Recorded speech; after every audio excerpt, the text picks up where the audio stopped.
नमस्कार दोस्तों, आपका स्वागत है एक और धमाकेदार कहानी में। आज की कहानी में हम एक चोर की लव स्टोरी पार्ट 3 देखेंगे और सुनेंगे। अगर पार्ट 1 और 2 नहीं देखा होगा तो एक बार जाके देख लेना, तभी आपको पार्ट 3 समझ आएगा। तो चलो दोस्तों, वीडियो को स्टार्ट करते हैं।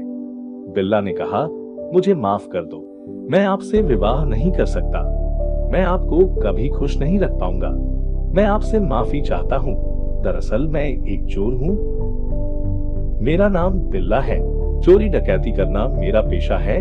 मैं आपकी भावना समझ सकता हूँ, लेकिन हम दोनों कभी एक दूसरे के साथ खुश नहीं रह सकते।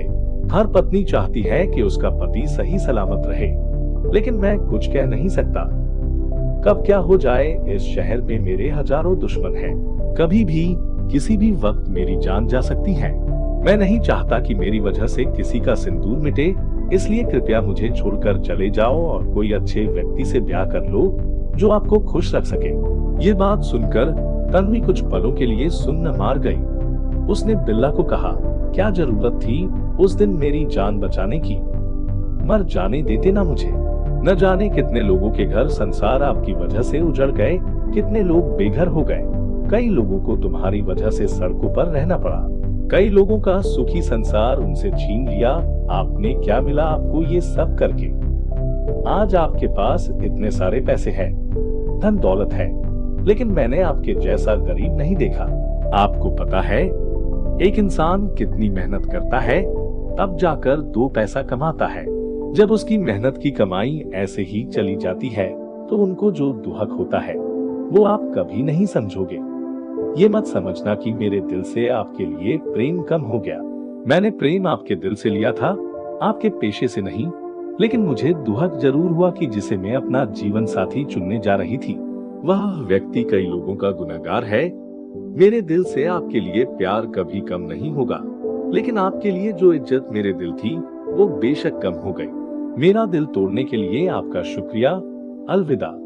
बिल्ला ने उसको रोकते हुए कहा, देखो मैडम जी, आपकी बात सही है, लेकिन मैं अपना रास्ता नहीं बदल सकता।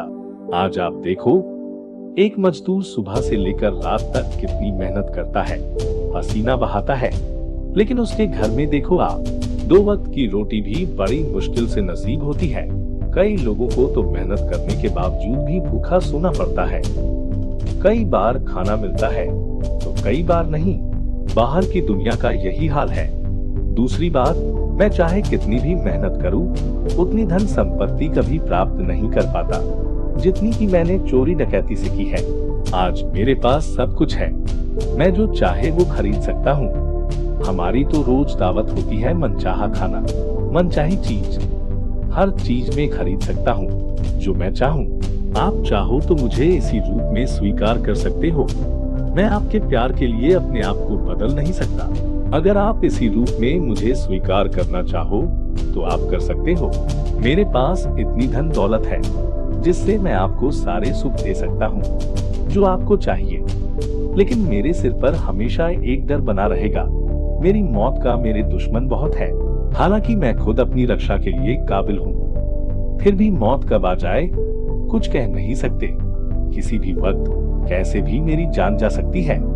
तन्वी ने ये बात सुनकर कहा, आपको अगर धन दौलत ही कमानी है तो आप मेहनत करके भी कमा सकते थे ना।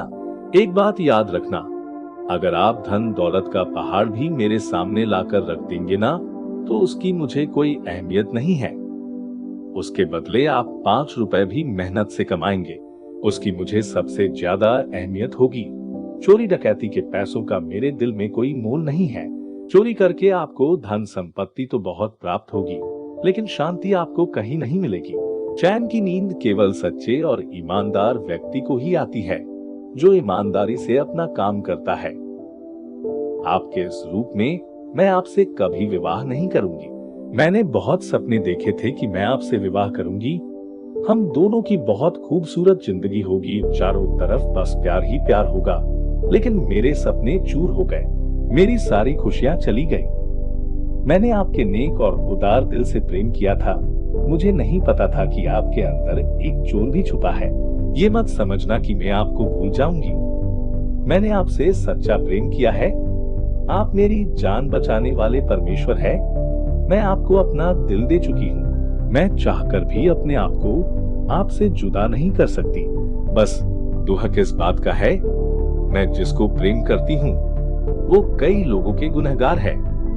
कई लोगों के सुखी संसार में उन्होंने आग लगाई है।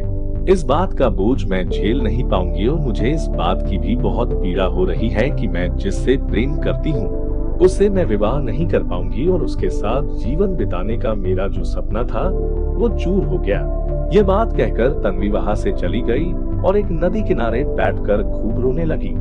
बिल्ला को डर था कि कहीं ये लड़की कुछ कर न बैठे, इसलिए वह भी उसके पीछे गया और तन्वी को देखा। उसका चेहरा आंसू से भरा हुआ था।